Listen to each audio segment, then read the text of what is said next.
கேரளாக்காரங்க சுடப்பட்ட மீனவர்கள் சுடப்பட்டா இந்திய மீனவர் சுட்டுக்கொலை அப்படின்னு பேப்பர்ல வரும். நம்ம தமிழ் பேப்பர்ல கூட வரும். இந்திய மீனவர்கள் கடத்தப்பட்டார்கள் வரும். இந்திய மீனவர்கள் தாக்கப்பட்டார்கள் வரும். ஆனா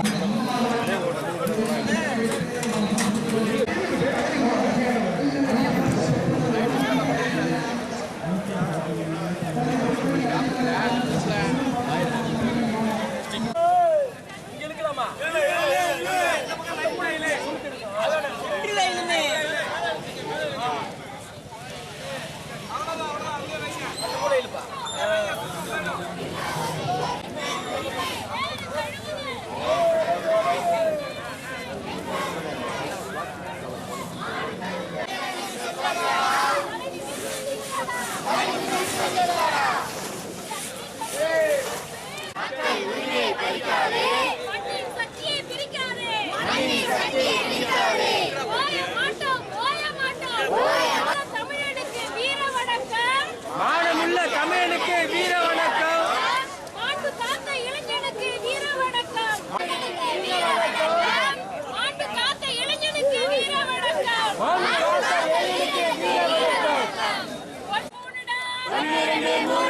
தில்லி இருந்தா மோதுதா. ஒன்னு ரெண்டு மூணுடா. இந்த படம் போதுமா?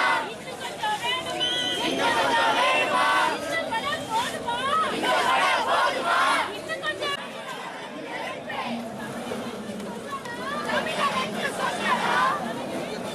திருச்சி, திண்டுக்கல், நத்தம் பகுதி, கொடைக்கானல் ஆகிய இடங்கள்ல ஜல்லிக்கட்டு நடத்த ஆரம்பிச்சிட்டாங்க.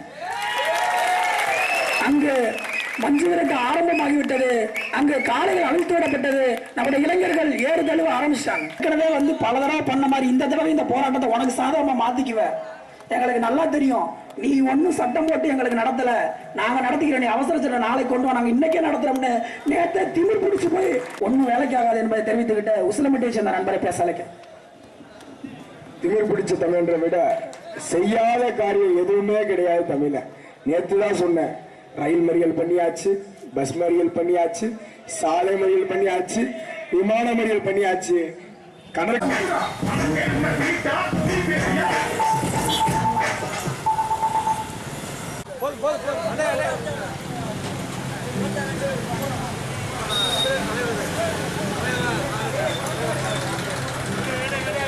போயிருவோம், எல்லாரும் கிளம்பிடுவோம் அப்படின்னு நினைச்சிட்டு இருக்கீங்களா? கிடையவே கிடையாது. மழை பெய்ய மழையில முளைக்கிற காலானா நாங்கள் உட்காந்துக்கிட்டே தான் இருப்போம்.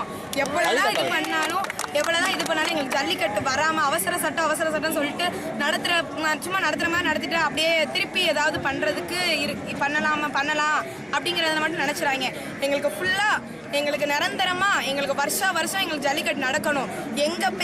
எங்க பேரன் பேத்திய பாக்குறதுக்கு எங்களுக்கு ஜல்லிக்கட்டு வேணுங்கிறதுக்காக தான் நாங்க எல்லாருமே இவ்வளோ போராட்டம் பண்ணிட்டு இருக்கோம். நானும் ஒரு ஸ்கூல் ஸ்டூடெண்ட் தான், ஆனா நான் காலேஜ் ஸ்டூடெண்டா இல்லைன்னு ரொம்ப ஃபீல் பண்றேன். ஏன்னா காலேஜ் ஸ்டூடெண்டா இருந்திருந்தா காலேஜோட சப்போர்ட்ல நான் உட்காந்துருக்கிறேன்னு சொல்லிட்டு என் பேரண்ட்ஸ்ட சொல்லிட்டு வரலாம். அவங்க அனுப்புறதுக்கு பயப்படுறாங்க. ஆனா இப்ப யாருமே பயப்பில்லை. ஏன்னா நான் இத்தனை அண்ணா மாருங்க இருக்கும்போது எதுக்கு பயம் அப்படின்ற மாதிரி இருக்காங்க. சத்தியமா இங்க இருக்கிற எங்க தமிழ்நாடு பசங்க எல்லாத்துக்குமே ஹேட்ஸ் ஆஃப் யூ. எங்க பசங்களை மாதிரி வேற எந்த நாட்டுல எந்த தமிழ் பசங்களும் எப்படியும் இருக்கவே முடியாது. எங்க பசங்க தான் பெஸ்ட்ங்கிற மாதிரி வந்துட்டோம். இது நாள் வரைக்கும் எவ்வளவோ நான் நினைச்சோம் பசங்கள்லாம் இப்படிதான் அப்படின்னு நினைச்சோம். ஆனா இல்லை, இதுக்கும் மேலேயும் பசங்க இருக்காங்கன்றதை எங்க அண்ணங்க எல்லாருமே காமிச்சிட்டாங்க. அவ்வளவுதான். இது ஜல்லிக்கட்டு எங்களுக்கு நிரந்தரமா வேணும். சட்டத்துக்காக மக்கள் கிடையாது அப்படின்னு பார்க்கும்போது நாங்க கண்டிப்பா இனிமேல் இப்பதான் எழுந்திருக்கோம். இதனால் பார்த்தோம் பொருத்தம் கிடையல. இனிமேல் பொங்கி எழுதுறதுதான் கரெக்ட்னு தோணுச்சு. இப்ப எந்த சாச்சு இனிமேல் இதுக்கப்புறம் இருக்கிற எல்லாத்துக்கும் நாங்க ஃபர்ஸ்ட் நாங்க தான் இருப்போம். வேற யார்ட்டையும் கேட்க போறதில்ல, வைக்க போறதில்ல. நாங்க மட்டும்தான் இனிமேல் மாணவர்கள் தான். இனிமேல் இருக்கிற மாணவர்கள் அப்துல் கலாம் சொல்லியிருக்கிறாரு, நீங்க எழுங்கன்னு சொல்லியிருக்கிறாரு. நாங்க எழுந்துட்டோம். இனிமேல நாங்க உட்கார்ற மாதிரி கிடையாது. எங்களுக்கு தேவையான எல்லா விஷயத்தையும் நாங்க வாங்கி எங்களுக்கான உரிமையை நாங்களே பெற்றுக்குவோம்.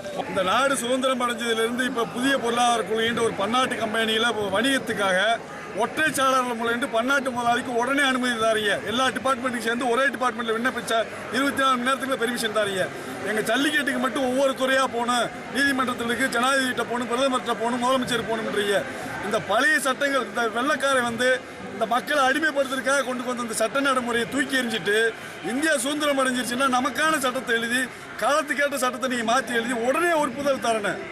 இதே மாதிரி மின்சாரம் வந்து பன்னாட்டு கம்பெனிகளுக்கு ஒரு நொடியோடு நிப்பாட்டாமல் தரீங்க, தமிழக மக்களுக்கு மின்சாரத்தை ஆஃப் பண்ணி போடுறீங்க. எங்களை அடிமையாக தான் வச்சிருக்கீங்க. சுதந்திரம் என்ற பேரில் போலி அடிமைத்தனத்தை வச்சு எங்களை ஆண்டுக்கிட்டே இருக்கீங்க. அதனால் ஒற்றைச்சாளர் முறையில் நிரந்தரமாக ஜல்லிக்கட்டுக்கு வேணும். இந்த மாணவர்களுடைய சக்தியை வீணடிச்சிட்டு இருக்கீங்க. இந்திய பொருளாதாரம் தமிழ்நாட்டு பொருளாதாரம் வீணடிச்சிட்டு இருக்கு. உங்க கோரிக்கை அன்னைக்கு 10 நிமிஷத்தில் நீங்கள் நிறைவேற்றிருந்தா இவங்க எல்லாரும் படிக்க போயிருப்பாங்க. பொருளாதார உற்பத்தி கூடி இருந்திருக்கு. இதை கெடுத்துட்டு இருக்காருன்னா இந்த பொலிட்டீஷியன் தான். இனிமேல் நீங்கள் இந்த மக்களுக்கு தகுந்த மாதிரி மாறலைன்னா நாங்கள் மாற்றி காட்டுவோம்.